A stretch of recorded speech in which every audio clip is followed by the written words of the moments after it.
Whoop, just got to get those back. Okay, good. So due to start soon, and nearly at the halfway mark now. We're getting there through this like big tournament, and prizes. Well, like I say, 1,000 for the first prize.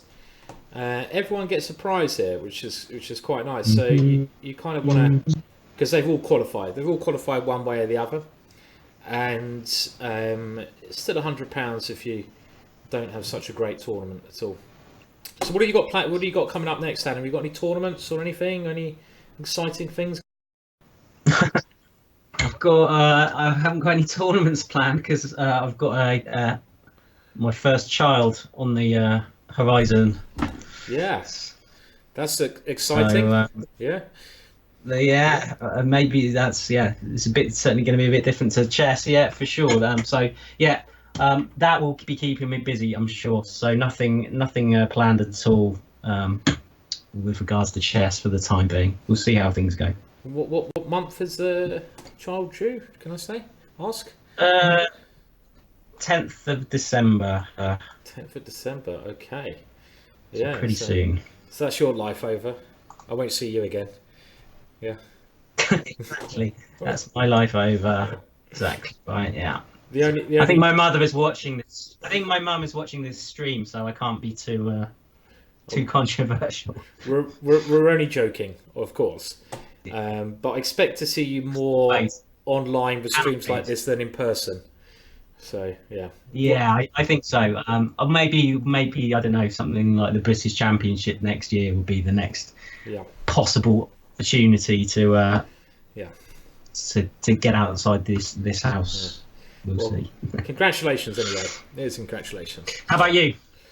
Well, I've got Hastings coming up. So I'm going to play Hastings. And I think I'm going to be playing at Gibraltar as well. So rather than commentating there, so a couple of things which should be all right. And it's the Crypt next Saturday, the Crypt event, which is obviously the biggest event of the year. Pity you can't be there, but I can understand as that is the biggest event of the year. Yeah, it is. So that'd be fun. So there's some fun next weekend, isn't it? Next Saturday. Yeah, next Saturday I'll be. I don't even know if I'm going to play there either. I might just be overviewing stuff as we see. So. Anyway, we're waiting now. The game should start any second, and we just have to keep an eye open for them. Make sure we're not going to miss them as they go. So I'm just going to click around, and we will see. Draw. Okay, come on, guys. When are you going to start? Are you going to start soon? Gormani with the white pieces, and hopefully we get the moves through any second now. So who do you think is going to win, Gormali or Tan?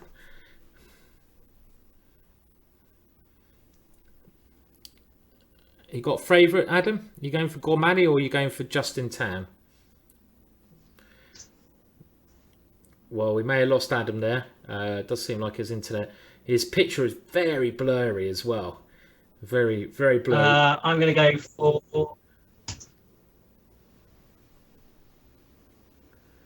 Yeah, my internet is gone. We can still hear you.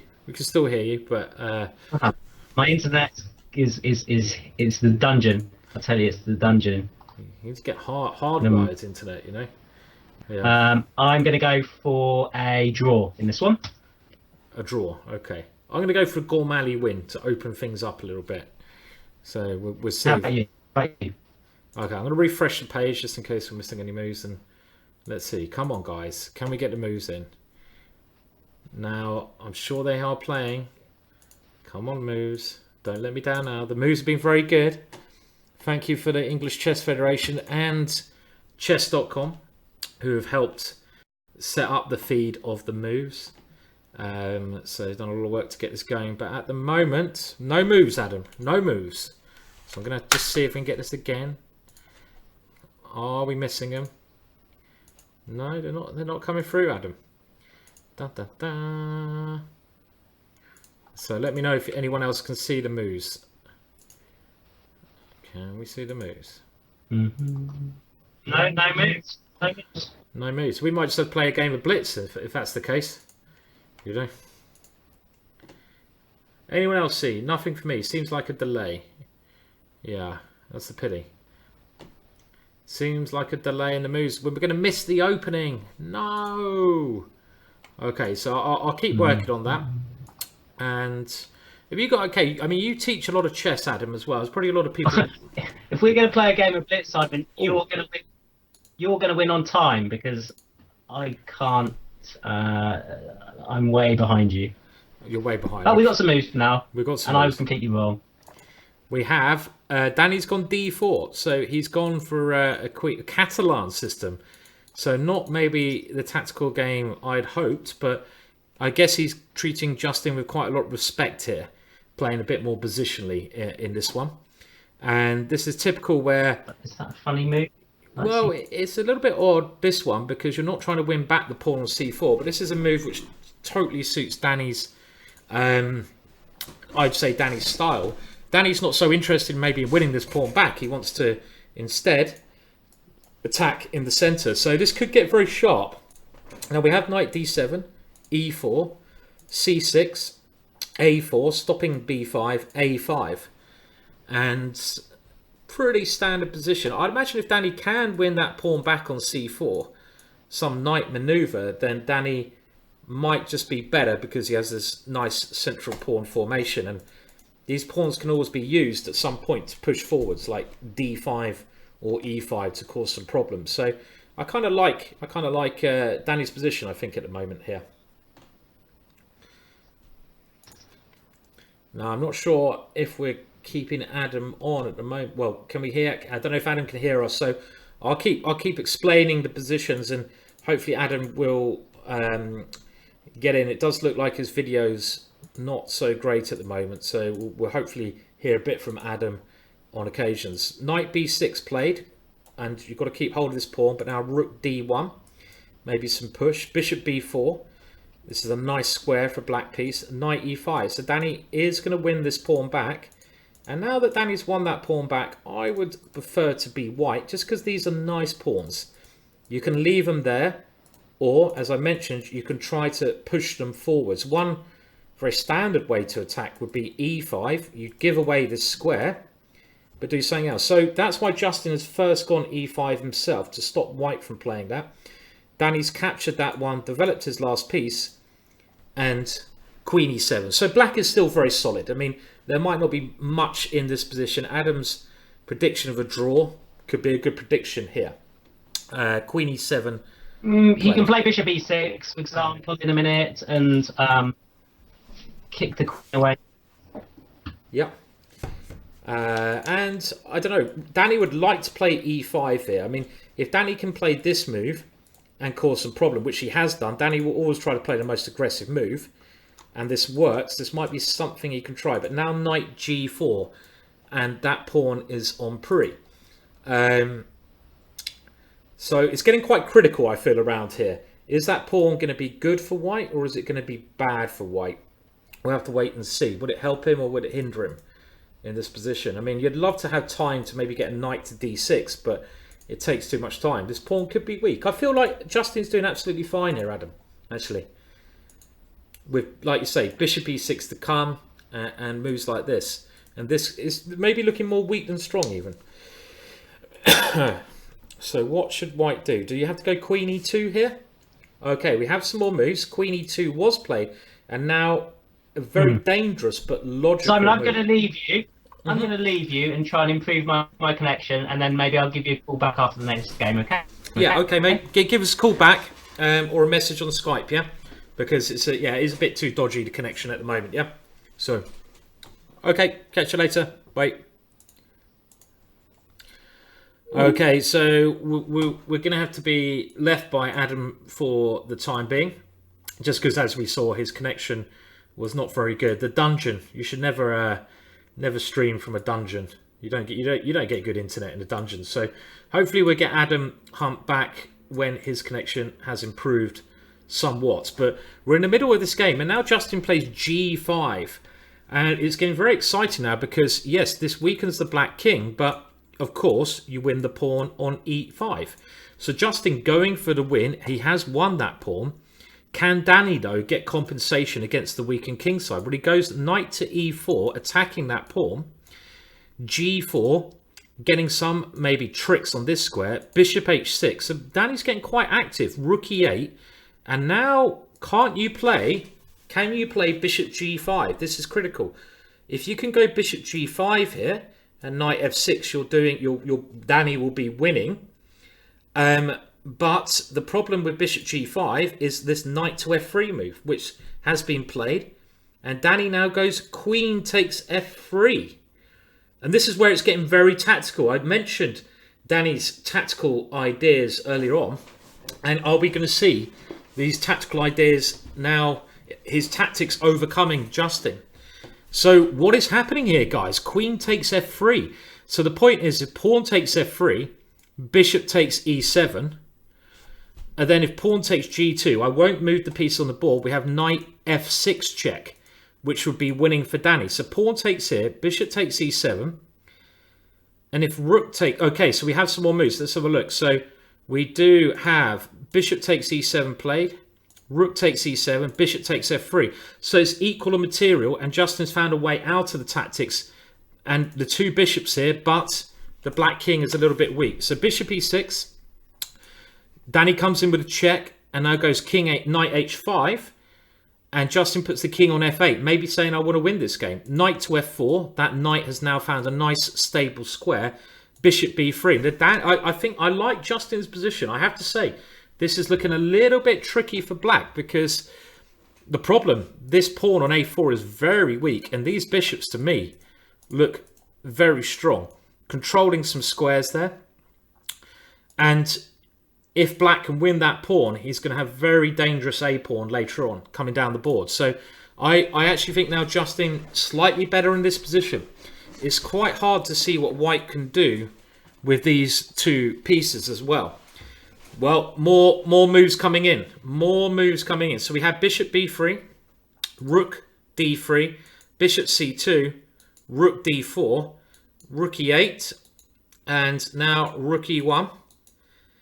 And here, a move that maybe saves Danny, knight d3. And he's able to swap off, in this position, one of the bishops. Now, rook d1 doesn't quite work, but it might be worth trying. I mean, bishop takes d3 was played. I'm just wondering, in these positions, what would have happened in something like this? This was a very risky way to play for a win, which Justin doesn't need to do. So instead, Justin has gone for the safe option of just swapping on d3. And here, well, I think we can now assume that Adam's prediction will be right. It's a draw. You have opposite colored bishops, which is very likely to end in a draw, especially if the rooks ever come off, it will be a draw. They haven't had a draw yet. They are playing on. So we'll keep going. And now white, well, Danny has managed just about to defend his pawns. So they keep playing on here. b5. And I suppose the little bit of danger for Danny is that black can get a passed pawn. Rook d2, bishop c3. And if you get a passed pawn, you can still pressurize your opponent. And they're coming very quick, the moves. So I'm going to try to keep up as much as I can. The PGNs can't actually keep up as much as maybe we'd want. And now it still looks like it should be a draw here. But again, blitz chess. Anything can happen in blitz chess. Thank you for subscribing to the channel. Horse Knight 57. And kind of you. And again, of course, this should be a draw. Should be a draw. White has a very nice rook. The black king is cut off. But this b pawn could be a little bit dangerous if black can ever get it to b3, which is unlikely. But if black can get it to b2, then black has that dangerous pawn here. So it's... I'm just going to also check if we can get Adam back online, if he's improved his in his connection at all. Okay, and you can see the other results are coming in. Did Danny actually win this? We have. Oh, massive. Look at that. Look at that. Wow. Unbelievable. We had check, king e8. Now rook here. And in this position, Justin just makes a massive blunder. This is going to give hope to everyone. This really opens up the tournament. he forgets that this is a threat, and he goes bishop d4, and Danny now flicks in the check, wins the rook, and wins the game. Wow. Really, really opening up here, the tournament. And you can see the live scores above my head there as they're coming in. And let's remember, it's 15 rounds, so we're about the halfway mark here, but that's really opened things up. Justin, even after the loss, is still in the lead, but he's literally just dropped his rook on a4, so he's going to be very annoyed with that one. So Danny now is half a point off the lead. And what other results do we have there? So Amit Ghazi has drawn his game against James Adair. Lauren da Costa, is it still going on? Lauren da Costa seems to be losing this one against Willow. Keith Arkall won against one of the lower rated players. It is a brilliant result for Danny Gormali. I totally agree. Andrew Greet, another. Alan Beardsworth is having a very good tournament considering his rating. Alan Beardsworth is only 21.44, but he's having a very good tournament. So well done to Alan, who takes down another international master. James Sherwin lost against a guy in first. This guy in first equal, who I don't know so well of. The only player I don't know so well in this tournament, Jose, I'll be calling him. Just reminds me of Jose Mourinho for some reason. And then Matthew Turner looked like he had a nice attacking game there. Let's just have a look at Matthew Turner's attack here at the end after f5. And I just want to check the next round as well. Make sure we don't... okay, the next round starting in about 7 minutes. So Matthew Turner here starts an attack. And now Matthew Turner, a very good attacking player, now plays knight takes h6 check. And this is a typical attacking idea with all of White's pieces looking very dangerously placed. The queen flies in. And now bishop h7, bishop g6, and here just rook takes f7. And it's checkmate, next move. So nice attacking game there from Matthew Turner. So that's really opened things up now. Results wise, I mean, any of these guys who we see, we'll look at all the results here. You can see, just taking this from Chess24, we have 3 joint leaders. So this really, I love it when a tournament like this, it's 15 rounds and it could all be decided in the last round. I mean, if we look at we're about halfway. We've got round 8 coming up, which is really the halfway mark. And I really think this could be a very close tournament. The prizes they're playing for, the person who wins £1,000. So it's quite a big first prize, and there's quite a big gap between first, second, and third going down. So it's a nice amount of money they're fighting for in this competition. So let's have a look. So we'll have a look at the scores and just have a look over here at the scores. Amit, Justin Tam are all up there with Jose. And we have Danny Gormali half point off. Keith Arkall is only 1 point off. So a couple of good wins for Keith getting back. Matthew Turner's there. Lauren da Costa lost that one, which really held him back a little bit.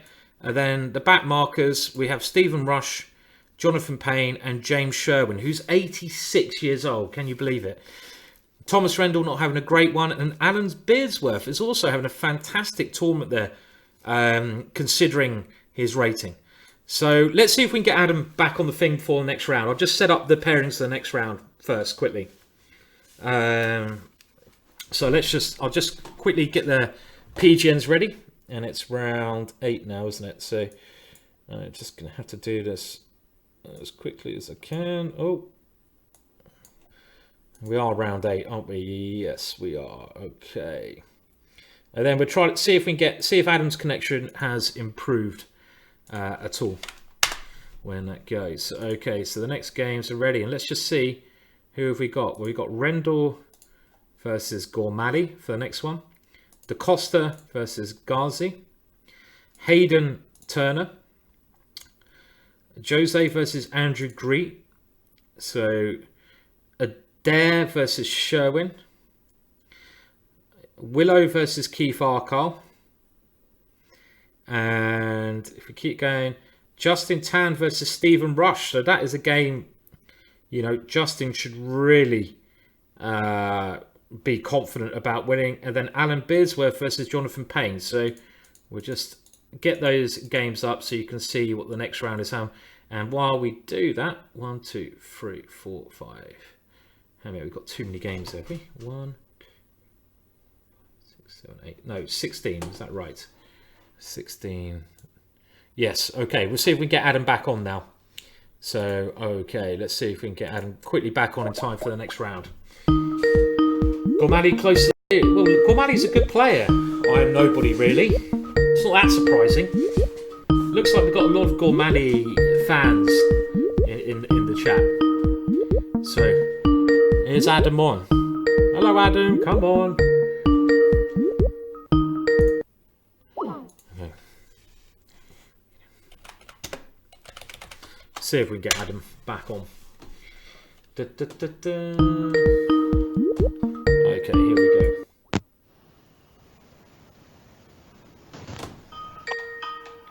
Hello, Adam. You right? Hi, can you hear me? I can hear you. Yeah, can you hear me? I can hear you. Yeah, good. Okay, I'm just going to try to get you back on. And have you moved away from the dungeon? I've moved upstairs. Yeah, I've got some chess pieces behind me. Oh, really? Oh, yeah. Nice picture, yeah. Okay, so we'll see if we can get Adam back on. Just bear with me, guys. And the next round is actually due to start any second. So what did you think of that last round, Adam? Yeah, I missed most of it apart from I saw the blunder by Justin at the end. So that has obviously made things really interesting up at the top. Yeah. Let's like Danny must be feeling really good after that game in particular. So I'm not sure who he's playing next, but well, Danny, you can see we've got the pairings on the screen now. He's got Thomas Rendell with black. Justin's got quite a nice game because after you lose a game like that, you could be a bit on tilt. But he's actually got, I mean, you know, I don't want to be rude, but a game he should win. He has, who's Justin got? He's got Stephen Rush. Steve Rush, yeah. Yeah. Is Steve Rush the guy who used to be a professional snooker player? Am I thinking of someone else? I think you're right. Although I don't know Steve Rush very well. I know he played in Hastings. I think it was Steve Rush. He played in Hastings a fair bit, and it was playing a bit of snooker there.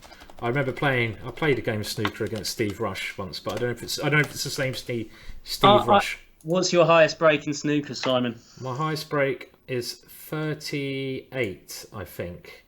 Wow, that's pretty good. But that was quite a long time ago when I used to bunk off school and play snooker. And I've just joined a club where I played my first game of snooker in 6 years, and it was about I played about a week ago again, and I got a break of 12. So, what's your highest break, Adam? Not as good as 38. 38, that's quite impressive. It was a long time ago. I got about 25 or something. 25. It's an unbelievably difficult game, isn't it? It's unbelievably difficult. Unbelievably. But I was playing with a mate who's actually used to be a professional snooker player, and a shout out to Darren. And I think he got 153 once, which is the highest you can get because of free ball or something like that. Is that right?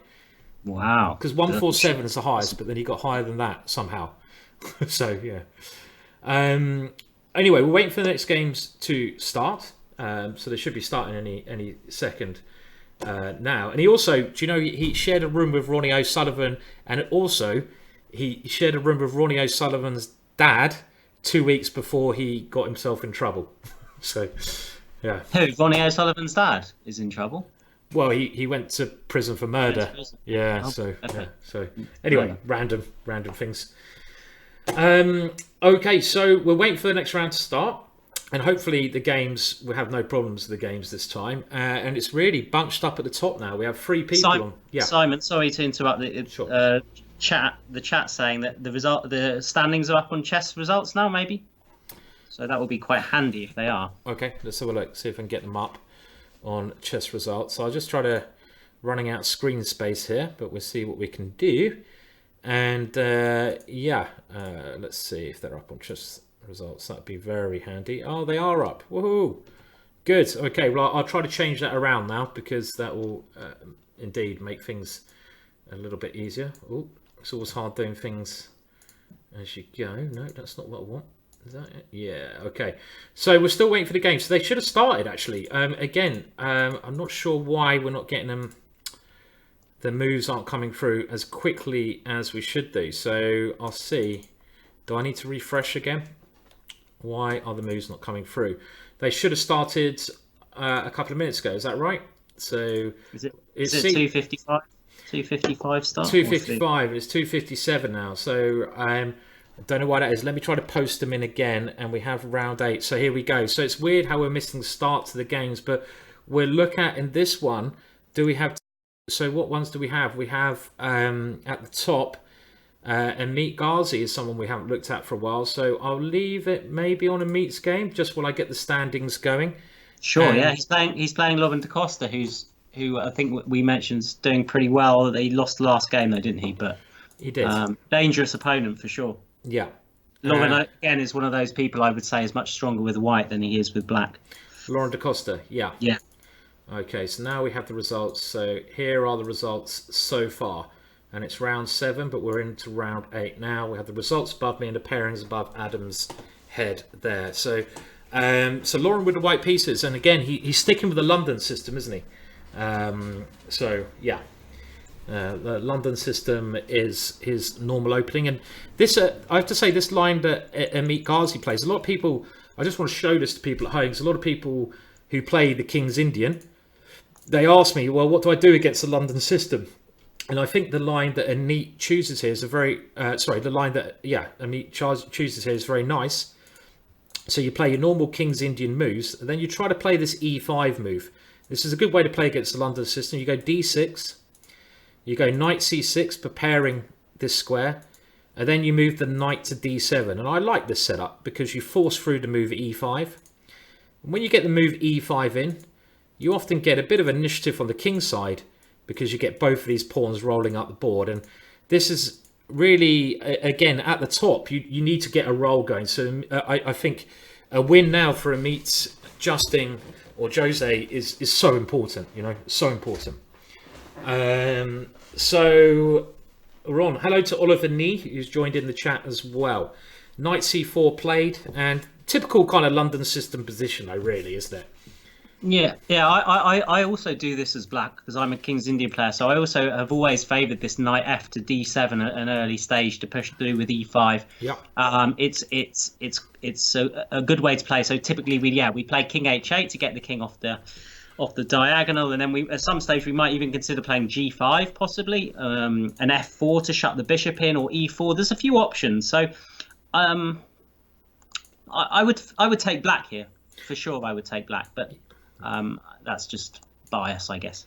Yeah, I know. I agree with you. It actually reminds me quite a lot of a classical Dutch when you get these two moves in as well. And one of the positional dangers white has is this bishop. And I often get this in the classical Dutch where you play G5 and F4.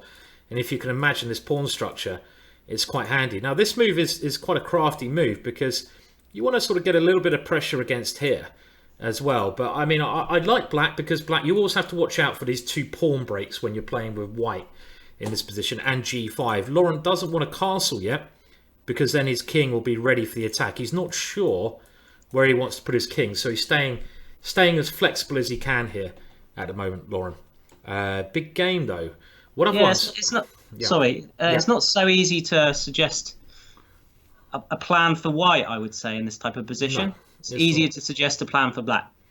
And that's actually a very good tip for anyone at home. I mean, not just in Blitz, in all kinds of chess. It doesn't always mean you have the better position, but if you have the easier plan, often having the easier plan is more important than having the better position. Because if you can play your moves very easily, and here, black's got a very easy plan now. He's going to try to get his knight to E5, knight to D3.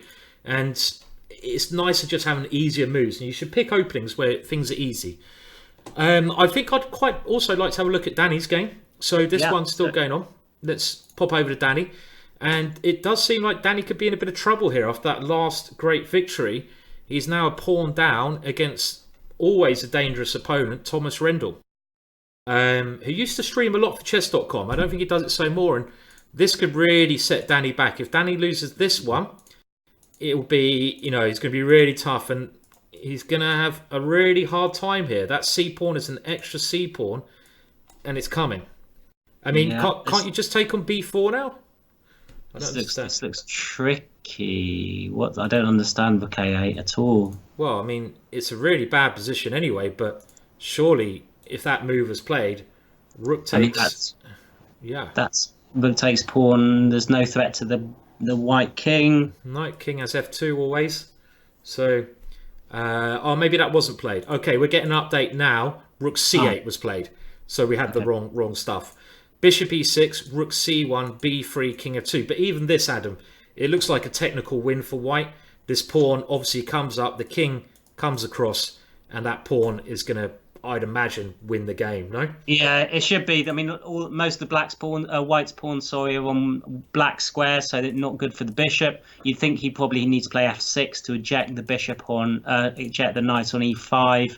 But even then, the knight's going to be, the white king's going to be more active. The knight's going to probably come to d4. Yeah, it looks tough. I think Danny needs another miracle here to a draw here be a great result for Danny, considering he's just a pawn down, and his time is worse. I mean, if he wins this, it'll just be a miracle. So this is looking bad for Danny, yeah, looking very bad. Let's go back quick float back to Amit to see how he was getting on, and this is against Lauren da Costa, and we have a couple more moves after e4 was played. Well, quite a lot more moves, and now that knight does sink its way into the position. And so a bit controversial e4 in some respects, back up the bishop on h2, but you're getting some light square control in exchange. Yeah, I mean, it's a bit controversial, but things have developed. I mean, this knight is, you know, you're right, because as soon as you play e4, that knight, look at that knight on d4. I mean, that is a monster, isn't it? It's just like control. You can't get rid of that knight unless you swap it for the bishop. So I'm feeling actually that I like white here somewhat because of that one piece. But maybe I'm wrong because this pawn. It depends. Is the pawn on a5 going to be falling somehow? At the moment, it's not, because there's a trick on bishop takes a6. So if we have rook takes a5, suggested by Jen's chess, white can take that one off, and now he can take on a6 because of the pin on the pawn. And this is probably good for white because, again, this knight is just such a great piece. So rook b3, but white's idea is very simple, isn't it? It's just going to take that pawn anyway, keep his knight, and that knight is dominating those bishops. So I like white. I do like white here. I think it says that Ghazi's won, but okay. We're getting a lot of premature results though as we're going along, so I find that Thomas Rendell has won against Danny though, by the looks of things. Right. Okay. Quick flick back there. It was looking very bad for Danny. Danny's not going to be. I wouldn't like to be near Danny at this moment in time after that one. And looks like Thomas Rendell played a really nice game. I mean, look at that move. That's a great move with knight e7 check if you take it. A nice little tactic there. And after king f7, just rook e1. And this is actually a threat of checkmate, and Danny's 2 pawns down, so Danny resigns. So pity for Danny Gormali fans there. Another result also coming in is Willow beat Keith Arkle. And another problem I just think with Keith's play, Adam, I don't know if you agree, we both know Keith very well, is his openings are pretty, you know the word I want to say, let's just say atrocious. He plays the same stuff, and he knows it really well. He knows his openings really well, but he always seems to get like worse positions. And I mean, maybe this position is okay for him. He doesn't mind playing these, but I don't know. I just don't like Keith's openings sometimes, you know. And he lost the game here. Willow's a bit back on the charge now, 5 out of 8. It's very close at the top, but Amit is now, so he's on 6.5. So Justin Chan and Jose, what's going on there? Justin Tan is not beating Steve Rush. I kind of chalked this one up before it was even played. This is a game you have to win. Steve Rush, if we look at the scores, is really struggling on half out of 7. Half out of 7. You can see on the scoreboard above. And he's the lowest rated player by a long way.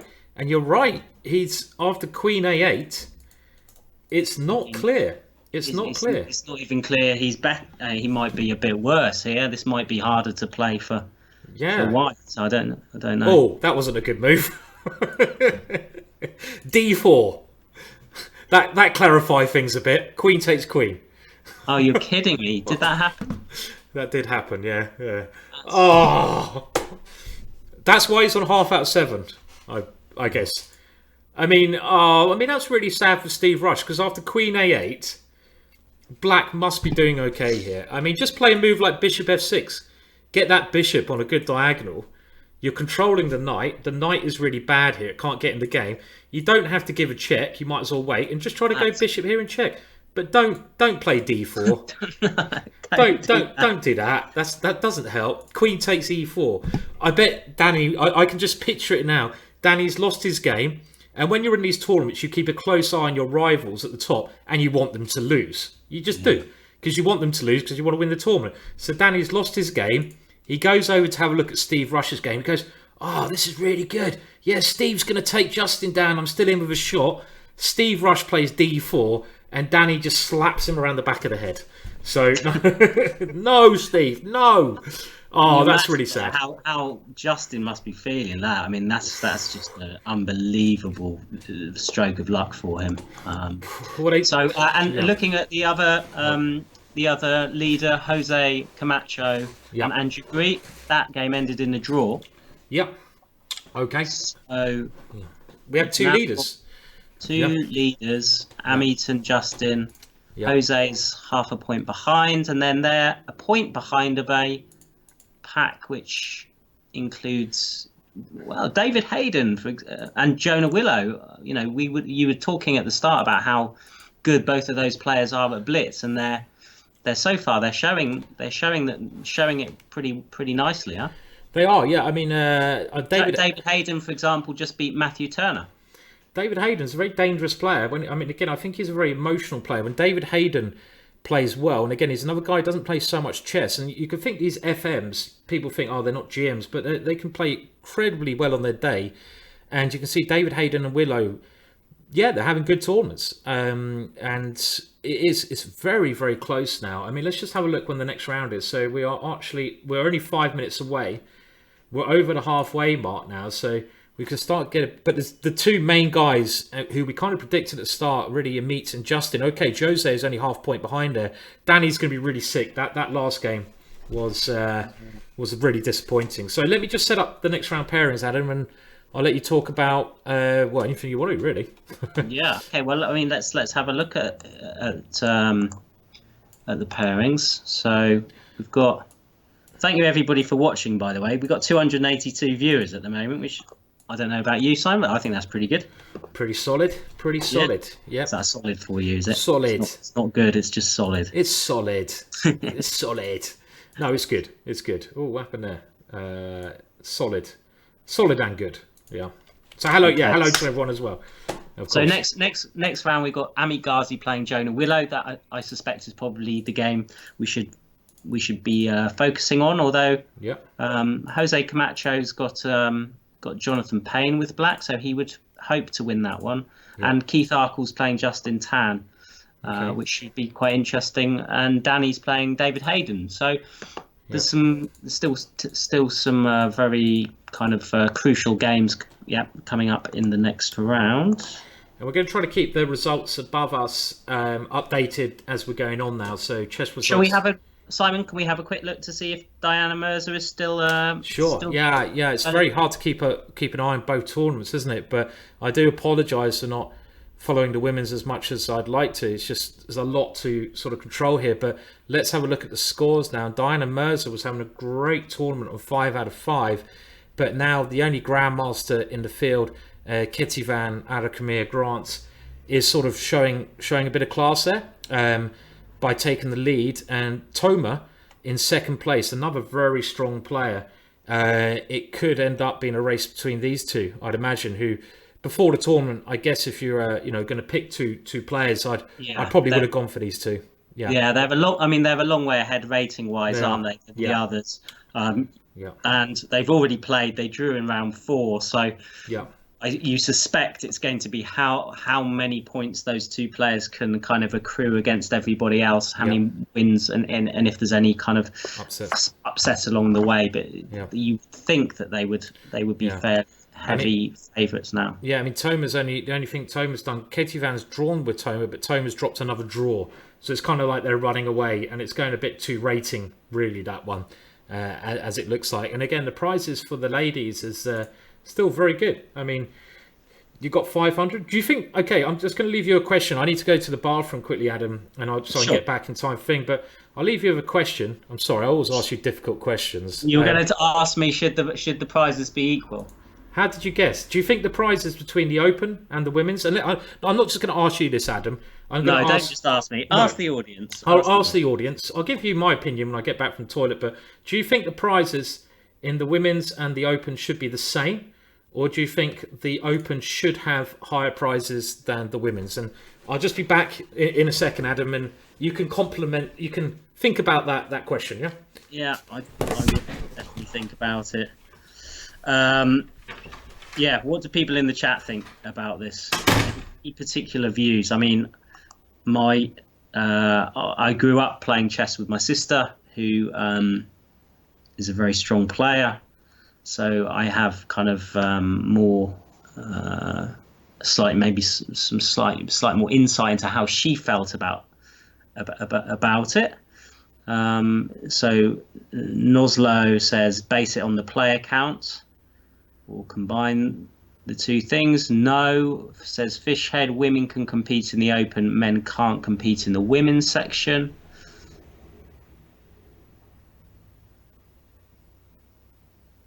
Yeah, he's left the room. Is the competition the same?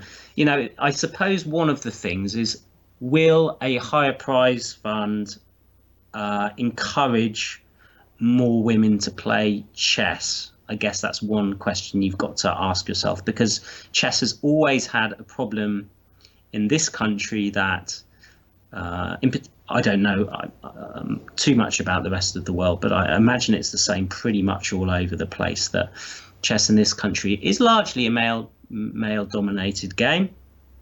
And if you were to compare that with something like, let me think of a sport where prize money is approximately the same, maybe tennis is a decent comparison, or decent thing to compare it to, let's say. Then in tennis, I would suspect that the levels of male and female participation are much closer together. So I think that's maybe one of the most important questions, is would a higher prize fund favour or encourage more girls at the start and then women to play more chess? I like the way I stirred that and left at the right time. Yeah, exactly. Perfect timing. Stirred it. My personal feeling, Simon, is that the quality of the chess is that much higher. Women can play in the men's sections, so I'm happy with a higher prize fund for the men. You know what? I totally agree with you. I'll say my opinion. I mean, I think we should encourage women to play as much, because there's just unequal bias with more men playing, and you should encourage them with, you know, good prize money. But at the end of the day, it should not matter what sex you are. It should be on the quality of of the players. And just in the Open, it is an Open. The players are professionals. They need the money more. And they're higher rated players, so they should be rewarded, I think, for being higher rated than the players in the women's section. It's as simple as that. You should reward results. As we say, if the female players are at the same level, then there's nothing to stop them playing in the men's section. Exactly. The Open section, let's call it, not men's. Yeah, they could qualify in the Open anyway, couldn't they? So they could fight for those sections, you know. So yeah, I mean, it's one of those things. It's become very hard to talk about without starting some controversy. And I think, you know, things need to be done to encourage women to play, more women to play, of course. But I also think, you know, that players who are professionals and make a living out of it, who've got to Grandmaster standard, they should be rewarded more because they are of a better standard. You know, whatever sex or age or anything, you know. Yeah. So anyway, we're coming to the next round there. I'll try not to start too much more controversy, you know, if I can. Simon? Yeah. Kabe Diawara asks, what do you think of female-only titles? I don't really have much No? much opinion on them, except I don't see a problem with them. I think it's a good way to encourage. I think there's no reason why not to have them, and it's a good way to encourage females to play more. I guess. Do you have any opinion on them? I don't No, see any reason to change them. I think it's a good thing. I think it's a good thing. Yeah, It's a good thing, yeah. I do. Anything to encourage is a good thing, really. I'd say. So again, we're waiting for the moves. Now we're getting them a little bit slower than I'd hoped for, as it's now round. We are on 9. round 9. Okay, so just have to update the results. Is it round 9? I think it is. Okay, so let's see. I need to get the updated things. They're not coming up on chess results now, as far as I can see. But yeah, as soon as the games come, I mean, maybe people can have a look in the chat as well. Chess results has gone back to doing its stupid thing again, unless I can see otherwise. After round 8. Oh, okay. Oh no, I'm wrong. You're right. It's round. But it says it's round 10. No, Is it round 8? Let's have a look. I can quickly tell which round it is. It's round 9 now, so it is round 8. Yeah, okay. And we have the games now, so we're in. We're in with the games, and where should we start? Should we start with Ghazi and Willow? Yeah, let's do it. So I'll leave the scores in a minute where people can see them, and we're going to put it on Ghazi versus Willow. Adam, I'm just going to readjust while you can maybe have a little chat about the position that we have. Sure thing, yeah. So we've got a relatively we've got the double fianchetto. Looks like Willow's about to fianchetto as well. Position looks pretty balanced. I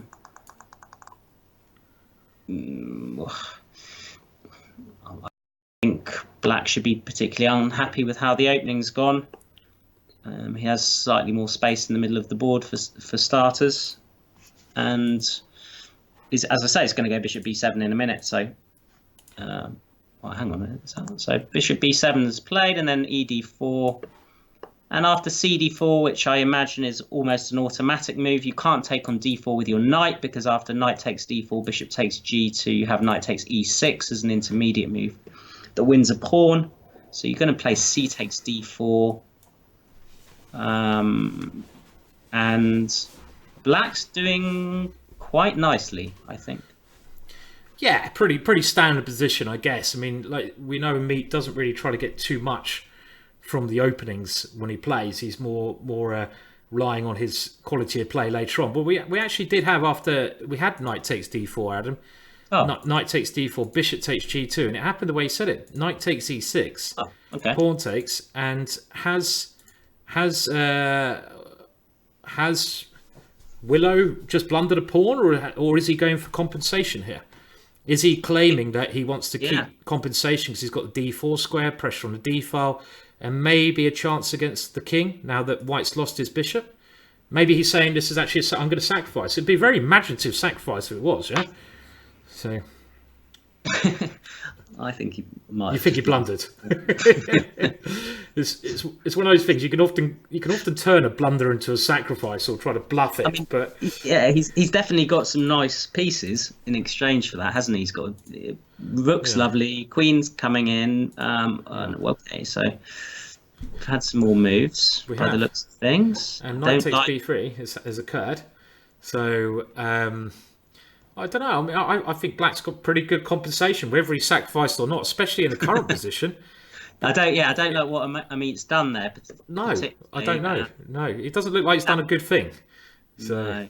So why can't he just take on e6, Simon? Well, he does take on e6, king h8, rook d1, and now look at this for a square, queen d3, and that is a really good square. And the black king is super safe. I don't know about bishop f8. I've got to check with a knight.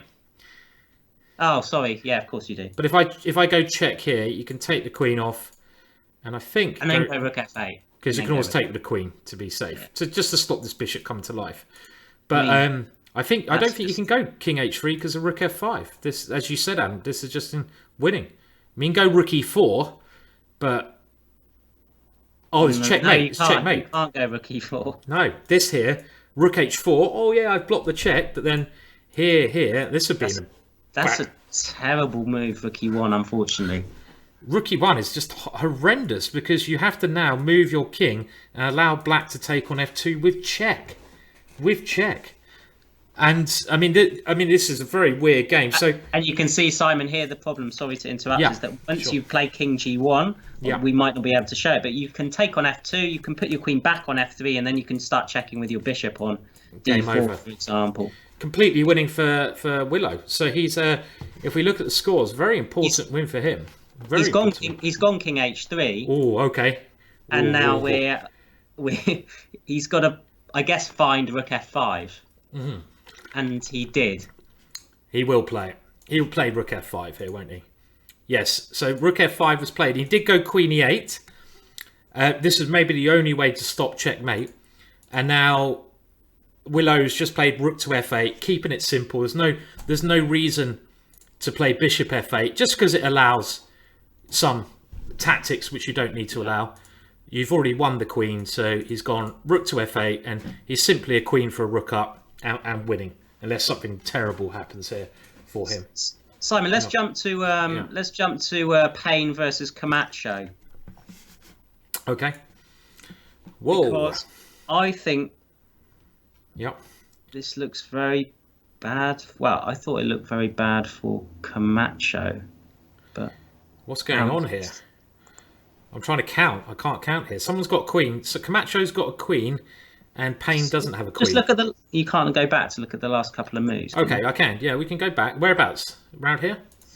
So okay, no, it's this weird position, isn't it? So he's going to get. Really weird. He's going to get. So something. Two pieces and a rook for a queen. Right. Yeah, it is very weird. I mean, I'd imagine Camacho's doing well here. Oh, he's got two pieces though, so materialistic. Two pieces. And a rook. And a rook. So very unbalanced, yeah. And what's the time scenario? Well, Jonathan's got a lot more time than his opponent here as well. Bishop takes C6. I think I'd take the two pieces in the rook. Yeah. Although it's two pieces and a rook for a queen and two pawns, it's a really kind of weird material imbalance. Although I suppose you could probably maybe get a pawn on A5 if you want. In fact, you probably can't even do that. Very unclear, right? Very unclear. Yeah. Things have developed quite a lot here. I mean, Camacho has or Jose. Shall I call him Jose? I call it Jose. Jose has managed to get quite active here with his rook and queen. And if he can win the A pawn, there's some danger for white in the long term because you'll have a passed A pawn, but also he's got these two extra pawns Adam mentioned, so you can start as well pushing these pawns and creating threats over here. So you have to be a little bit careful. Okay, it's changed a lot, and the PGN takes a while to catch up, so sorry about that. But he has won the A pawn, and now I have to say I'm certainly liking black again. Oh!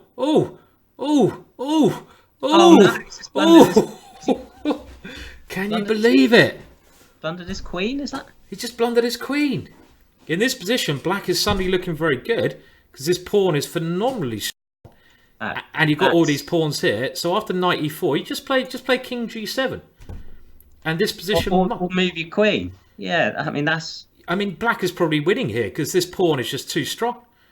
You just move your king and black is winning. This could change the whole tournament instead. Yeah, unbelievable. That is. We've seen some pretty shocking blunders so far. We've seen some big 15 games is a hard work. But yeah. A2 is certainly one of the biggest blunders. Knight F6, check. Well, okay, so... Well, actually, sorry to interrupt. You know Jose, Adam, he's the person who's made the two big blunders. Yeah, he lost his queen. He's blundered his queen, hasn't he, twice? If he hadn't blundered his queen, he'd be leading this tournament, yeah? So maybe you should swap the queens off early on so he doesn't blunder them, you know? Might be a good idea, yeah. Sorry to interrupt there, Adam. Yeah, no, so Ghazi lost. Yeah. Looks like Justin Tan is going to beat Keith Arkle or has beaten Keith Arkle, so that's a really big win for Justin. He's now a point ahead. Justin is 1 point ahead. So and maybe Gormali is going down against David Hayden. Yeah, this is a lost position in Gormali's drifting a bit now. And this is the typical build a bridge, isn't it? This is where you just build the bridge with your rook in this position. It's just winning. All black needs to do is get his rook to d4 or d3. Yeah. And then Danny has to resign. Very, very easy, because the white king, it's like that ending we saw earlier, is not in the right position. Not in the right position. So yeah, so Danny's going to go down. So that means score-wise, and we'll update it in a second, that Justin Tan is a point clear, which is really quite a big point now, yeah? He's looking good. I mean, especially, yeah, so that last game where Steve Rush just blundered his queen is obviously worked massively in Justin's favour. Now, I mean, that's a big win with black against Keith Arkle. That's not an easy game at all. No, it's not. So you'd imagine he's a pretty strong favourite. Although, as we've seen, even he blundered. What did he blunder? He blundered a rook, didn't he, in one of his games? So yeah, I mean, most of these players have blundered. I mean, playing 15 games of Blitz with quite a lot of pressure. I mean, the prize money is important to these guys. I mean, you could say the prizes are not that big even, but for a one-day event, and it's the title. Do you know, Simon, if they won a prize when they won their qualifier, or was it just the qualifying place that they won? I don't know. I think they did win a prize for coming in the top 2 of the qualifier, some kind of prize. But I mean, I'm not certain. I mean, I say it's not a lot of money. Of course, this is a lot of money. I've just put up here £1,000. But if you think for people who are the best in Britain at their sport, in probably a format, Blitz chess, which is the most exciting form of chess, £1,000 for the best British player who proves himself. It's a lot of money, but don't get me wrong, it's also not a lot.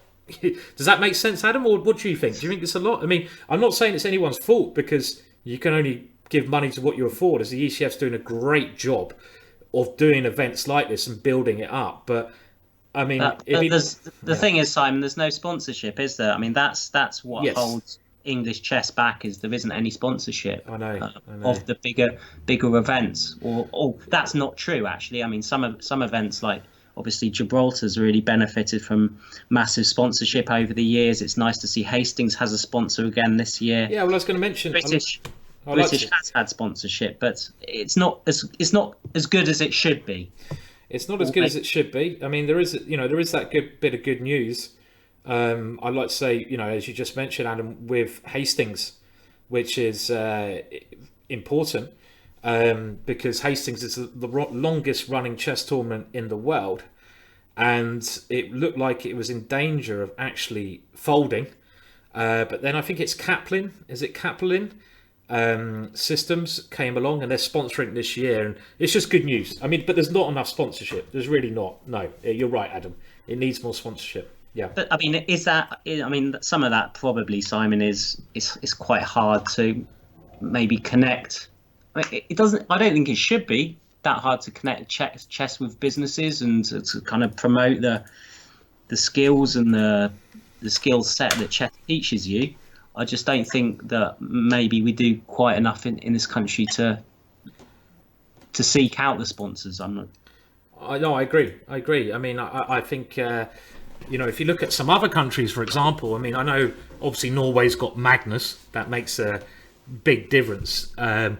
But I mean, there could be more done to find sponsorship deals for stuff like the British Championships, even events like this, which we can see draws in some audiences online. It has, it's a nice thing to build on, for the future. I mean, okay, we've got some big names playing in this tournament, but it'd be nice to see the Mickey Adamses and David Howells and arrange it where they can also play. I think there's definitely potential for some sponsorship. It could be linked to businesses. Chess is very, very good to be linked. I mean, why shouldn't it be linked to businesses? It's a intellectual game which must help any business, really, I would say. So, okay, anyway.